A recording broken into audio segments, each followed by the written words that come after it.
¿Cómo se sienten el día de hoy? Bueno, para mí y también para mi amada esposa Ginger y mis dos hijos, José Ismael y Benjamín Darío, es un gran privilegio, una gran bendición estar acompañándoles el día de hoy acá a esta amada congregación, la Iglesia Evangélica Libre Comunidad Cristiana de Los Overos.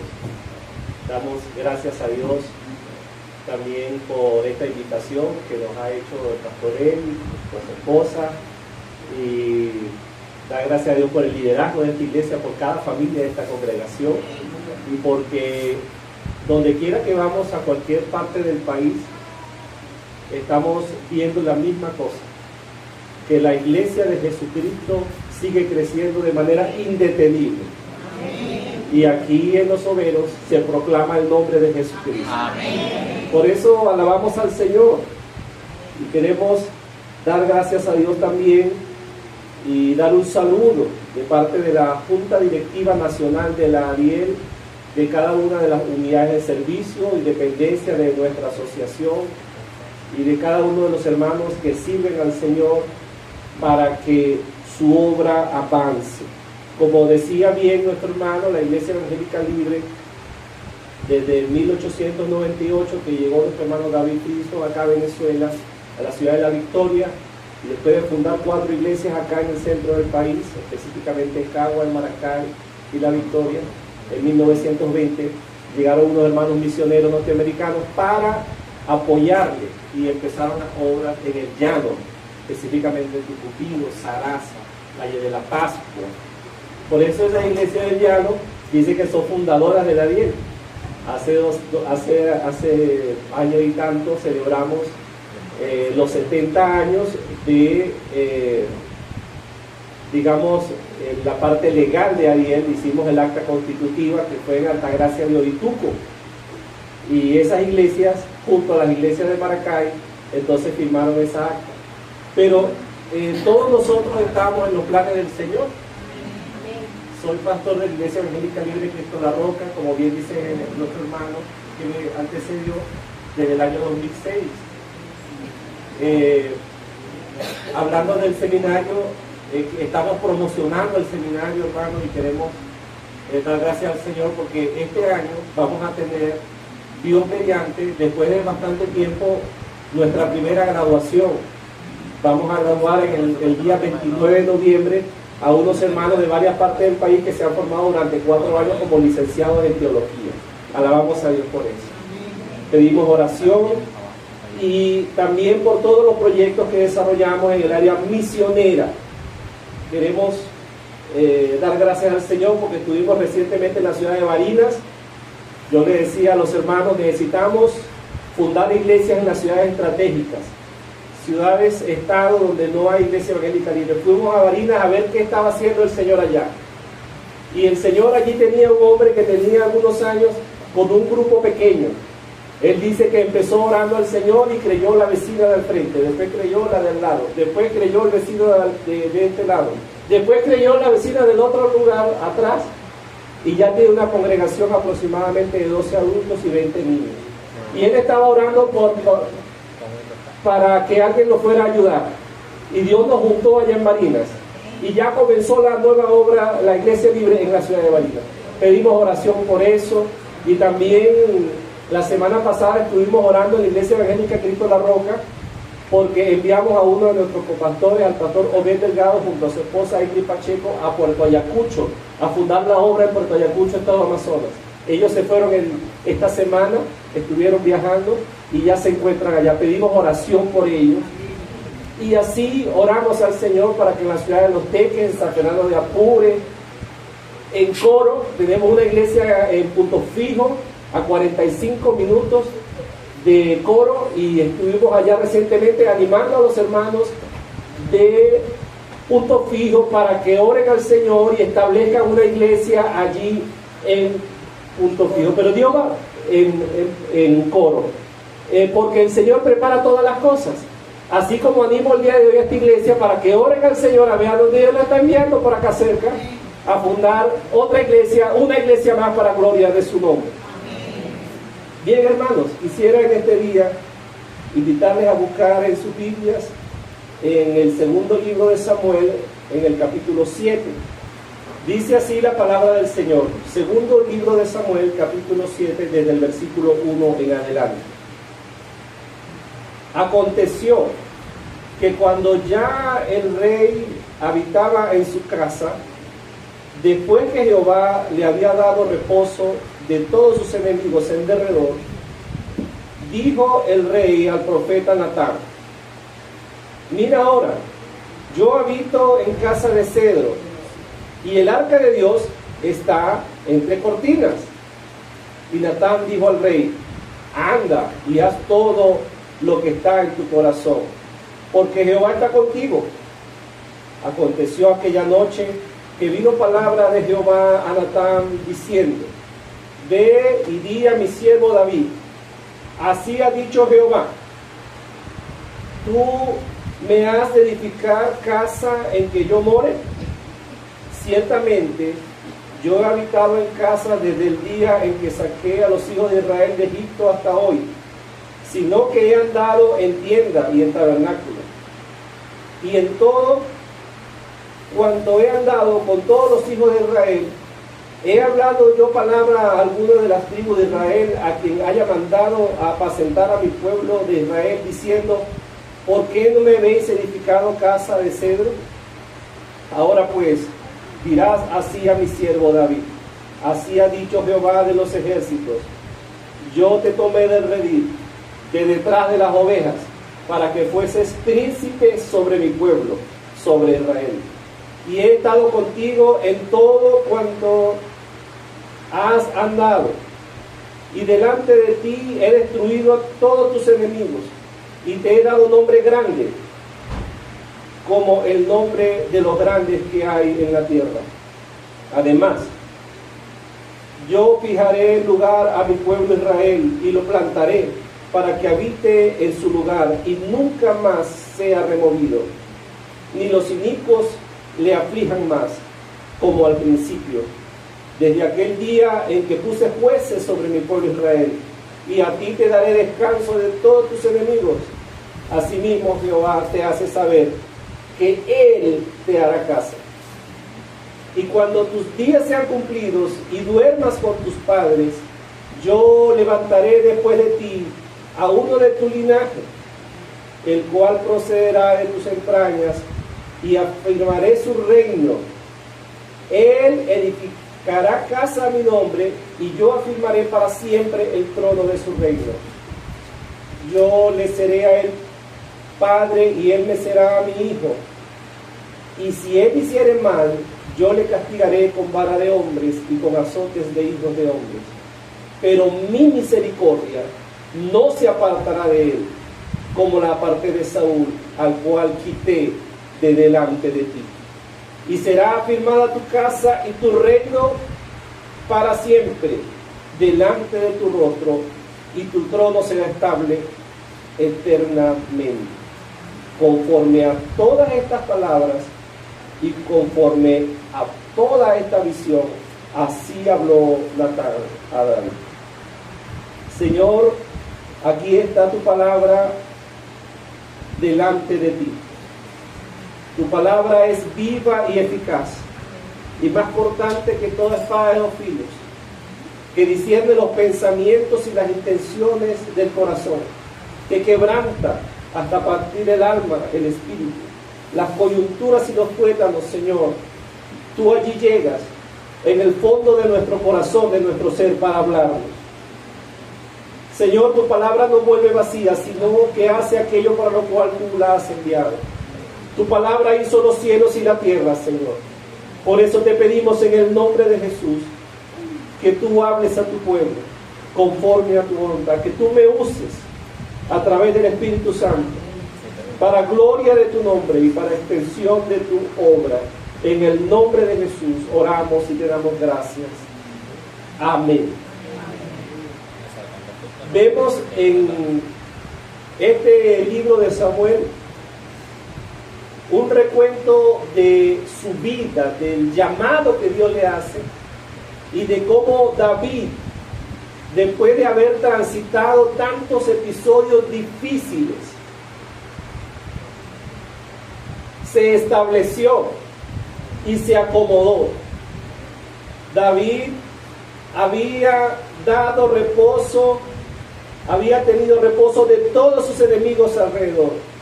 Habitaba en su casa. Ya había derrotado al gigante Goliat. Ya había derrotado a los filisteos. Ya había derrotado a todos los pueblos alrededor. Ya había tomado la ciudad de Jerusalén.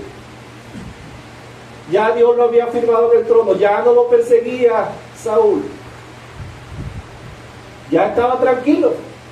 Tanto así que le dio tiempo de edificar una gran casa con madera de cedro. Por cierto, la madera de cedro era utilizada solamente por la nobleza, por los reyes. Una casa majestuosa había hecho David. Hay un problema con todos los seres humanos, que a veces cuando nos acomodamos y ya no tenemos ciertos problemas, nos olvidamos y nos desubicamos. ¿Verdad que sí? Bueno, ahí estaba David.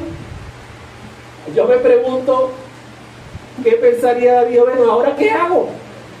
Si yo estoy acostumbrado a luchar, si yo voy a las batallas, si Dios me da grandes batallas, ¿ahora qué hago? Y se le ocurrió una idea grande. ¿Ustedes saben cómo se llaman las ideas grandes? Se llaman ideotas. Sí, se le ocurrió una gran idea, según su criterio. Pero era David. Y esa gran idea se la comenta a Natán, que es profeta. Mira, yo voy a edificar una casa para Dios. Y el profeta Natán dice, nada, este es el siervo de Dios, Dios está con él. Le dice, dale, está bien, el Señor esté contigo, haz conforme a lo que el Señor te ha dicho que hagas. Pero ¿saben qué? Ni la idea grande de David, ni la aprobación del profeta venía de parte de Dios. ¿Qué le parece? David era un hombre conforme al corazón de Dios. David buscaba a Dios con todo su corazón. David era adorador, así como esta iglesia es adoradora. Doy gracias a Dios porque esta iglesia alaba al Señor de una manera hermosa. Y a Dios le agrada. Dios habita la alabanza de su pueblo. David era un adorador. Pero David estaba más pelado que rodilla de chivo. Y el profeta Natán, que era un tremendo profeta, no era cualquier profeta. ¿A cuántos Dios ha llamado a un ministerio acá en esta iglesia? A servir a Dios. ¿Dios les ha llamado? Pues Dios llamó a este profeta. Y ese profeta, cuando decía algo, hermanos, mire, se cumplía. Pero resulta que también este profeta de Dios tremendo, que vemos en otros episodios, hablando de parte de Dios cosas tremendas, se descuidó y se confió. ¿Cuántos de nosotros a veces nos confiamos por la experiencia que tenemos? Yo tengo tantos años en la iglesia, yo tengo tantos años, yo sé cómo se hace esto, yo sé cómo acomodar todo, yo me las sé todas. Pero Natán no consultó a Dios antes de responder a David. Y nosotros no podemos tomar decisiones importantes sin preguntarle al Señor Jesucristo, Señor, ¿qué debo hacer? Señor, debo dar este paso. Señor, debo hacer este negocio. Señor, debo casarme con esta mujer, con este hombre. Señor, debo hacer o tal cual cosa. Debo mudarme, debo comprar esa casa, porque Dios quiere guiar nuestra vida. Y estos dos hombres de Dios estaban con esta gran idea, diciendo, nada, ya me la comí. Pero estando en su casa, el profeta Natán de noche, Dios vino y habló con él. Ven acá un momentico. ¿Quién te mandó a ti a decirle a David que hiciera eso? Y hermanos, es necesario que nosotros busquemos más la presencia de Dios. Porque en la presencia de Dios está la guía de nuestra vida. Y el Espíritu Santo nos quiere guiar a toda verdad. Pero esa guianza es conforme a su palabra, que hizo los cielos y la tierra. Y Dios le da su palabra. No es la palabra de David, ni la palabra de Natán, ni nuestra palabra. Es la palabra de Dios que nos edifica y que hace las cosas y que transforma. Y que va dirigida conforme a su voluntad en nuestra vida. Y le dice, versículo 3.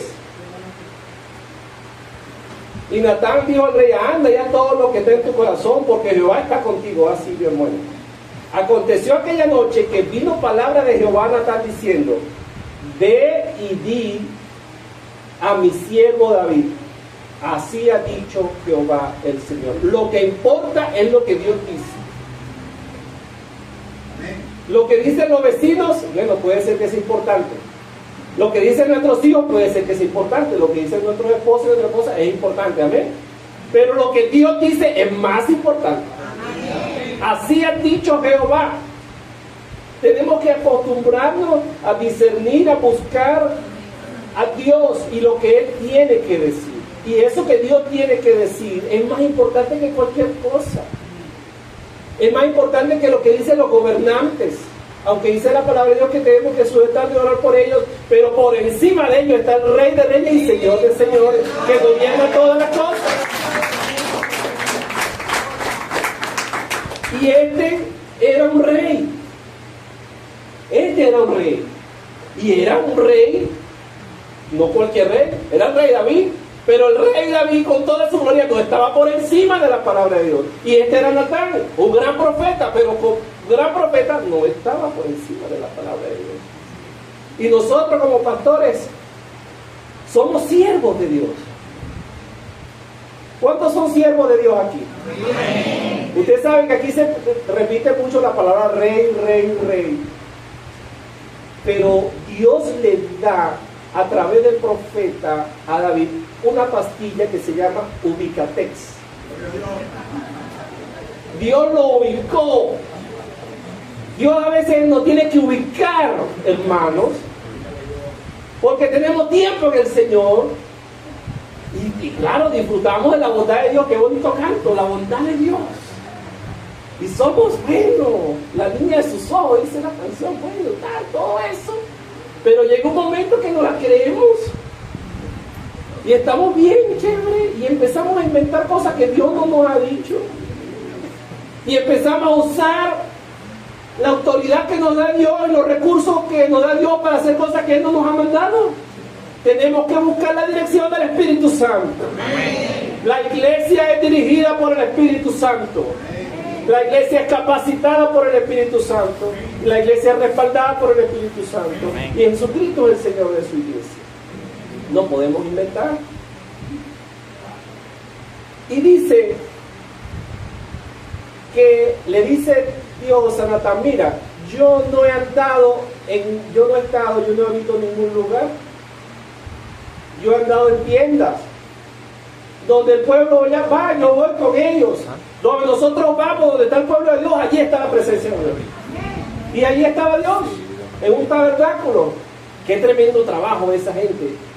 Cada vez que llegaba a un lugar, armar ese tabernáculo, hacer todo el sacrificio, después que iba a otro lugar, desarmar ese tabernáculo. Pero ningún servicio que usted haga para el Señor lo desecha. Dios premia a quien le sirve. Amén. Y Dios premiará a cada uno de los hermanos que han servido al Señor en esta congregación. Amén. Cualquier servicio, aunque alguien no lo vea, Dios lo está viendo. Amén. Y allí Dios le dice, ¿en qué momento, desde que yo saqué a mi pueblo de Egipto, yo le he dicho a alguno de ustedes que me construyó la casa? Es decir, ¿de dónde sacaron ustedes esa idea? ¿Verdad que a veces se nos ocurren unas ideas y nos pegamos con unos temas que no son de Dios y que pueden estorbar más bien la obra de Dios? ¿Verdad que sí? Sí, a veces nos aferramos a cosas que no son de Dios y tenemos que examinar. La Biblia dice, examinen vuestros caminos. Amén. Examinen vuestro camino. Tenemos que examinar a qué dedicamos nuestro esfuerzo, a qué dedicamos nuestra vida, hermanos. Siempre decimos que la viveza más grande de un cristiano es entender la voluntad precisa de Dios para su vida en este mundo. Conocer sus dones, conocer sus capacidades, saber a qué específicamente Dios lo llamó y vivir y desgastarse en eso. Esa es la mejor inversión que usted hace en su vida. Pero hasta que usted no esté convencido de eso, a veces podemos andar a tientas. Tenemos que buscar a Dios, a su presencia. Tenemos que ser guiados por su palabra. Bueno, y en esta ubicación que Dios hacía a David, él, en vez de decirle rey, le dice, anda y di a mi siervo. Dios le cambia el estatus. A veces el estatus nos hace daño. Ay, que Dios me llamó como pastor, Dios me llamó como diácono, ahora soy diácono de la iglesia. Ahora no sé qué. Pues, cuando los discípulos de Jesús querían estar uno a la derecha y uno a la izquierda y mandaron a su mamá, yo soy un rolo de vivo, para convencer al Señor en su reino, o sea, querían estar en la pompa. ¿Qué les dijo el Señor? Pues en mi reino no es así, no es como los reinos de este mundo. En mi reino, el mayor servirá al menor. ¡Gloria a Dios! Esa es la grandeza del reino de Dios. Que somos sacerdotes al servicio del rey. Esa es una traducción de Primera de Pedro. Somos reyes y sacerdotes, ¿verdad? Pero somos sacerdotes al servicio del rey. ¿Amén? Entonces no la podemos creer, sino que somos siervos. Dice el profeta que somos siervos inútiles si hacemos lo que Dios nos dice. Pero Dios recompensa y bendice a su siervo. Pero él ubica a David y le dice, di a mi siervo, acuérdate de donde yo te saqué cuando estaba con esas ovejitas por allá, que nadie te conocía. Cuando fue el profeta Samuel, ni siquiera su papá lo mandó a llamar, porque no era tomado en cuenta por nadie, pero por Dios sí fue tomado en cuenta. Amén. Puede ser que nadie nos tome en cuenta, pero Dios sí le tomó en cuenta a usted, hermano. Amén. Y por eso está aquí hoy. Pero a veces se nos olvida de dónde Dios nos sacó. Y vemos a los demás por encima del hombro, porque ya el Señor nos ha permitido crecer. Somos maduros, estamos grandes, disfrutamos de la bondad de Dios. Y alguien que está por allá también con las ovejitas lo despreciamos y no lo vemos. ¿Verdad que sí nos puede pasar? Pero Dios no se olvida de los que están allá afuera, que necesitan, tienen un llamado de auxilio, están rogando que Dios toque su vida. Y Dios no quiere usar a usted, hermano. Amén. Dios quiere usar a usted para llegar a esos que nadie ve, pero que Dios está escuchando su clamor. Dios le dice, yo te tomé del redil de detrás de las ovejas. Dios le recuerda a David de dónde viene y lo ubica. También Dios le dice que él fue quien lo hizo príncipe de su pueblo. Dios lo hizo rey. Es decir, los logros que Dios nos permite tener son porque Él nos permite, porque Él es poderoso para ubicarnos en lugares estratégicos para que de allí le sirvamos. Amén. Pero no para que nos olvidemos de Dios después que estamos allí. ¿Verdad que no? Eso le estaba pasando a David. También le dice que Él había estado con él. Hermano, no hay nada más importante que Dios esté con nosotros respaldándonos en lo que estamos haciendo. Por eso es que tenemos que estar convencidos de que estamos haciendo la voluntad de Dios. Yo estoy convencido de que ustedes están haciendo la voluntad de Dios aquí en Los Boveros. Porque esta iglesia está creciendo y va a crecer más. Amén. Pero Dios está con nosotros. Dios prometió estar con nosotros todos los días hasta el fin del mundo. Mientras vamos haciendo discípulos, también Dios le dice, Dios ha destruido a tus enemigos. A todos tus enemigos. Esto es grandioso, ¿verdad? Porque no hay nadie que pueda hacerle frente a la iglesia de Jesús. Dice que el enemigo está debajo de nuestros pies. Dice que Cristo exhibió públicamente a Satanás y sus demonios, porque Cristo venció a la muerte, venció a Satanás, venció al padre de mentira, y Él reina por los siglos de los siglos. Amén. Y edifica su iglesia, y las puertas del infierno no prevalecerán contra él. Jesús ha derrotado a todos nuestros enemigos. Él le recuerda a David yo he destruido a todos tus enemigos. Además, te he dado un nombre grande. Te he dado un nombre grande. Eso es interesante, porque en todos los pactos que vemos previos a este, que está en el capítulo 7, por ejemplo, el pacto de Génesis 1, 26, 27, que Dios hace con Adán y Eva, Él le dice que lo iba a engrandecer. Le dice, multiplíquense, los bendice, iban a ser representantes de Él en la tierra. Pero después con Noé, que es un pacto de preservación, gracias a Dios por sus pactos, ¿verdad? Gracias a Dios por sus promesas que son eternas. Si no hubiese sido por ese pacto, nosotros no estuviéramos aquí hoy, porque Dios se comprometió en no destruir más a esta tierra por agua. Pero Dios también bendice a Noé y le dice que iba a engrandecerlo. Pero en Génesis capítulo 12 vemos que Dios establece un pacto con Abraham y le dice que lo iba a engrandecer y que en él serían benditas todas las familias de la tierra. Entonces Dios establece pactos eternos. Y aquí Dios le dice, yo ya te he engrandecido. Pero más allá de eso, Dios le vira la tortilla a David y le dice, ¿sabes qué? Tú no me vas a hacer una casa a mí, yo te voy a hacer una casa a ti. Así es nuestro Dios. Nosotros estamos pidiendo cosas a Dios y no entendemos los planes de Dios, porque más altos son sus caminos que nuestros caminos, y más altos son sus pensamientos que nuestros pensamientos. Pero Dios es misericordioso, y en ese proceso que vamos y entendemos, vamos entendiendo la voluntad de Dios. Dios no nos desecha, Dios sabe que somos polvo, Dios sabe que a veces necesitamos ubicarnos, pero Él nos ubica con amor. Él no desecha a David, pero sí le dice, tú no me vas a hacer ninguna casa. En Crónicas, que es una historia paralela a este libro, vemos la razón. Le dice Dios, porque tú has derramado mucha sangre. El templo no lo podía hacer ahí. Y también le dice, tu hijo sí me va a edificar una casa. ¿Quién fue ese? Salomón. Y hay una cosa que él le dice interesante.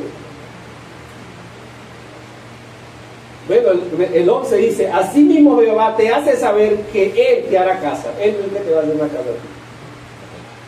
Y cuando, versículo 12, y cuando tus días sean cumplidos y duermas con tus padres, yo levantaré después de ti a uno de tu linaje, el cual procederá de tus entrañas, afirmaré su reino. Él edificará casa a mi nombre, y yo afirmaré para siempre el trono de su reino. Yo le seré a él por padre, y él le será a mi hijo.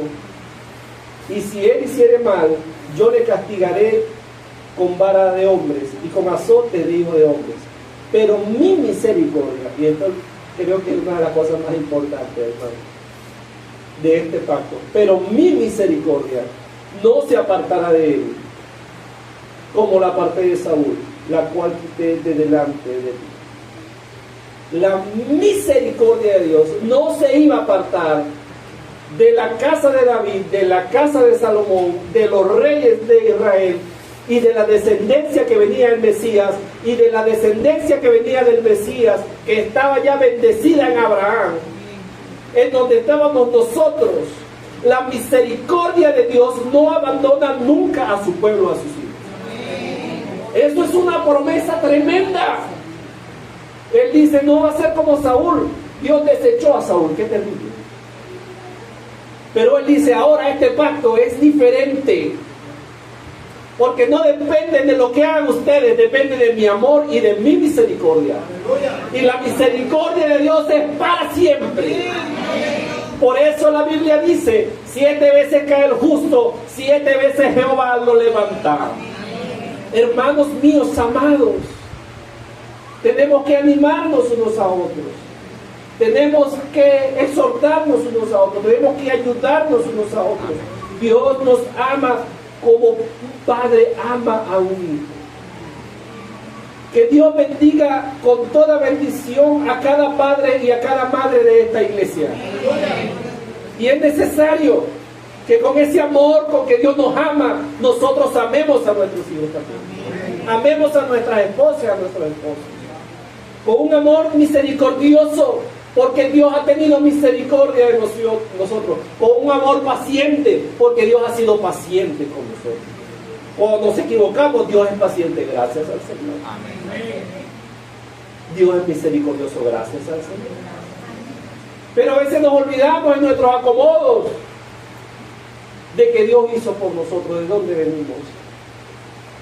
Dios es misericordioso y quiere un pueblo que practique misericordia. Dice el versículo 16, otro aspecto de este pacto: y será afirmada tu casa y tu reino. ¿Qué dice allí, hermano? Para siempre. Esta es una palabra que se repite mucho en este capítulo. Porque el pacto de Dios es eterno, inconmovible. Nosotros estamos sobre la roca inconmovible de los siglos que se llama Jesucristo.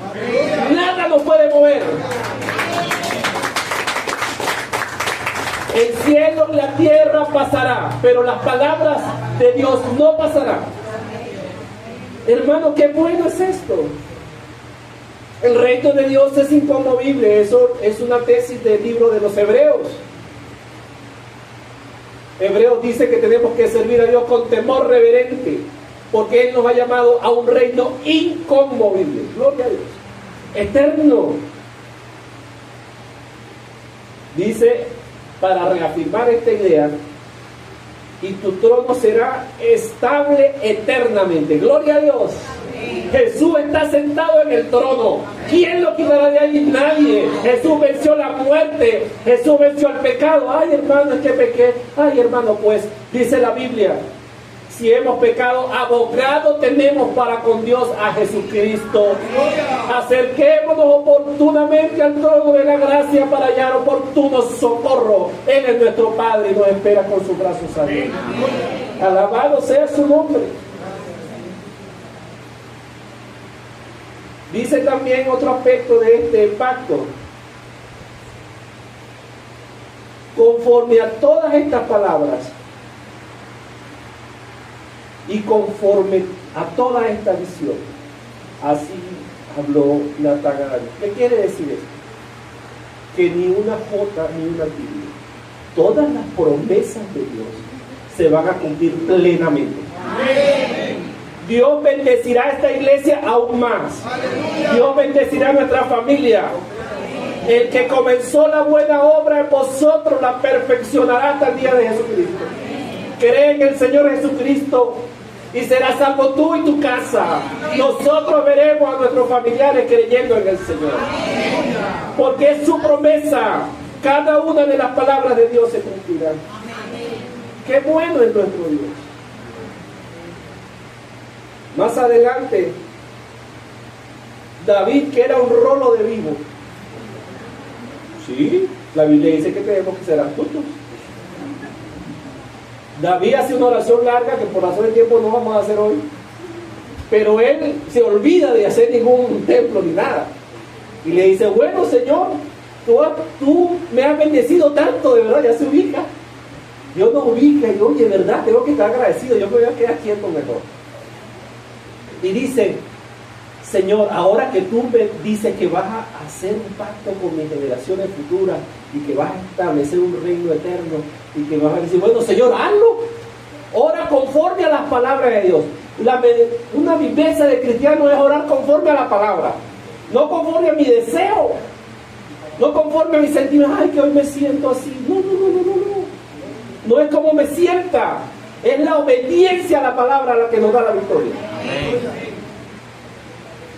No es como me recomendaron, no es el consejo que me dieron, es el consejo de Dios, que está por encima de cualquier consejo, hermano mío. Es la palabra de Dios que está por encima de cualquier palabra, hermano mío. ¿Qué podemos decir entonces? Que ningún consejo humano, por bueno que parezca, está por encima de la palabra de Dios. Amén. Los planes de Dios están por encima de nuestros deseos. David quería hacer una casa a Dios, pero Dios le hizo una casa a él eterna. La casa que quería hacer David era una casa física, ¿verdad que sí? Con medidas. La casa que le hizo Dios a David no tiene medida. Era eterna, no había espacio. Porque Dios quiere bendecirnos aún más de lo que nosotros pedimos o imaginamos por el poder que levantó de los muertos a Cristo. Dios quiere bendecirnos más. Dios quiere ayudarnos más. Dios quiere usarnos más de lo que nosotros pensamos.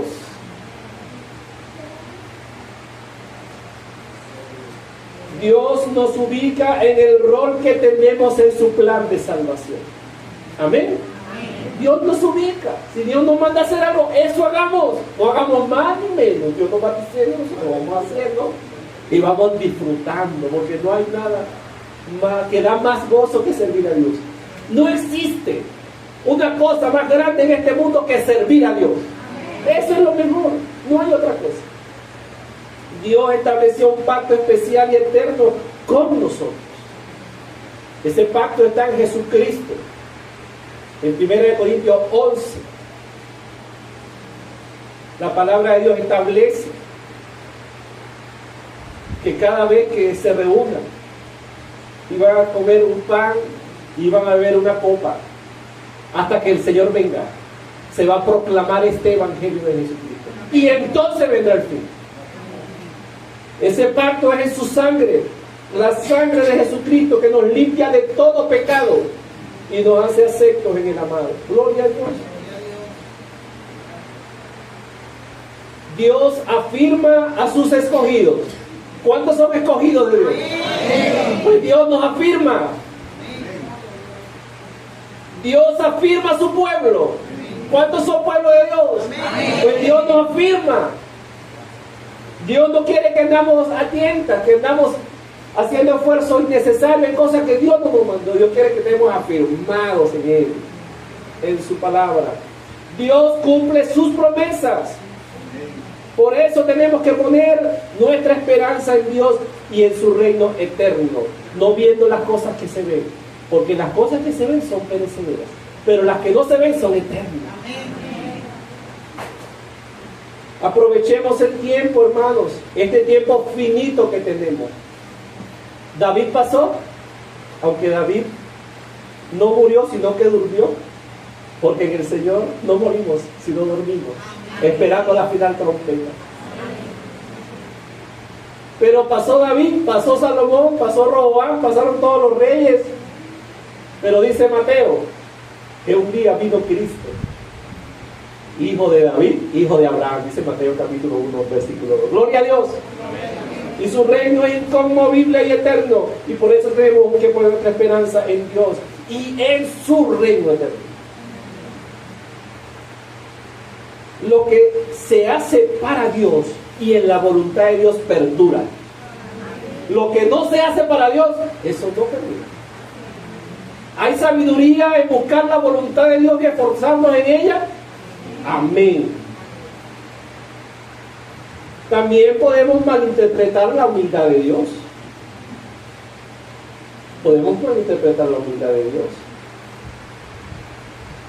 El hecho de que Dios se haya humillado hasta lo sumo, porque Él se humilló. ¿Cuántos creen que Dios se humilló? Amén. Viniendo a este mundo. Dios se humilló, Dios buscó a David por allá. Dios es un Dios de humildad. Pero eso no quiere decir que no sea grande y todopoderoso. No debemos confundir tampoco la misericordia de Dios como que si Dios ya no fuera justo, porque Dios es justo. Y Dios exige obediencia. Y Dios va a juzgar toda conducta humana. Dios quiere que nosotros establezcamos una relación especial con Él. Dios promete esa relación especial. Le dice al pueblo: ellos serán a vosotros por padre y vosotros me seréis hijos e hijas, dice el Señor Todopoderoso. La misericordia de Dios no se aparta de sus hijos. Podemos también concluir que los planes eternos de Dios para nuestra vida se van a cumplir sí o sí. Usted sabe todas las piruetas que hizo David, no solamente se le ocurrió esa idea grande. Él tuvo otras ideas así. ¿A cuántos se les ha ocurrido ideas grandes? Y han metido la pata hasta el fondo. Pero dice que Él nos saca del lodo cenagoso. Gloria a Dios, gloria a Dios. Él sacó a David del lodo cenagoso y a nosotros nos sacó a vida, a esperanza, a luz. La misericordia de Dios no se aparta. Tenemos que someter, y esta palabra no es agradable a veces. ¿Sabe por qué no es agradable? Porque tenemos la naturaleza pecaminosa. No queremos someternos. Pero tenemos que someter nuestros planes a los planes de Dios. Amén. Amén. En la medida que el cristiano entiende que está en este mundo para hacer la voluntad de Dios, ese cristiano será feliz. Tenemos que someter nuestros planes, hermanos, a los planes de Dios. Al final, David reconoció la grandeza de Dios y la grandeza de su obra. Dios merece gloria y honra por lo que Él es. Dios es 3 veces santo, y eso lo dicen eternamente los ángeles en el cielo, y nosotros también aquí en la tierra. Pero Dios, además de que Él es todos esos atributos gloriosos por los cuales Él merece toda alabanza, Dios merece toda adoración por lo que Él hace. Y Dios ha hecho obras tremendas en nuestra vida. Dios nos ha sanado, Dios nos ha ayudado, Dios nos ha consolado, Dios nos ha fortalecido y lo va a seguir haciendo. Entonces David reconoció la grandeza de Dios por lo que Él es, pero también por lo que Él hace. Hablemos de la obra de Dios en nuestra vida, del testimonio que Él hoy sigue siendo el mismo, ayer, hoy y por los siglos. Y también podemos concluir de que el pacto fue sellado. Este nuevo pacto fue sellado por la sangre de Cristo. Hermanos míos, yo creo que nunca vamos a terminar de comprender, cuando estemos en la presencia del Señor, la magnitud del amor de Dios que cantamos, que vemos. Pero Dios nos ama tanto. Dios dio a su único hijo. Vaya a ver, lo natural es que los padres mueran primero que los hijos, ¿verdad? Lo menos que desea un padre es que su hijo muera, ¿verdad que sí? Pero es contra naturaleza que un padre mande a su hijo a la muerte. Pues es tan grande el amor de Dios, pero la sabiduría de Dios también, porque Él sabía que al tercer día iba a resucitar de entre los muertos. ¡Gloria a Dios! ¡Gloria a Dios! Tan grande es el amor de Dios, pero tan grande es la sabiduría de Dios. Busquemos la voluntad de Dios. Que la Iglesia Evangélica Libre, Comunidad Cristiana Los Obreros, que ha hecho la voluntad de Dios todos estos años junto a sus pastores y los hermanos de esta iglesia, puedan siempre buscar y hacer la voluntad de Dios, y que se gocen en eso, y que la próxima vez que vengamos veamos una iglesia más grande, más unida, y que den siempre la gloria a Dios, porque Él es el único que merece toda gloria, toda honra y todo honor, y nosotros somos sus siervos. Que el Señor les bendiga, hermanos.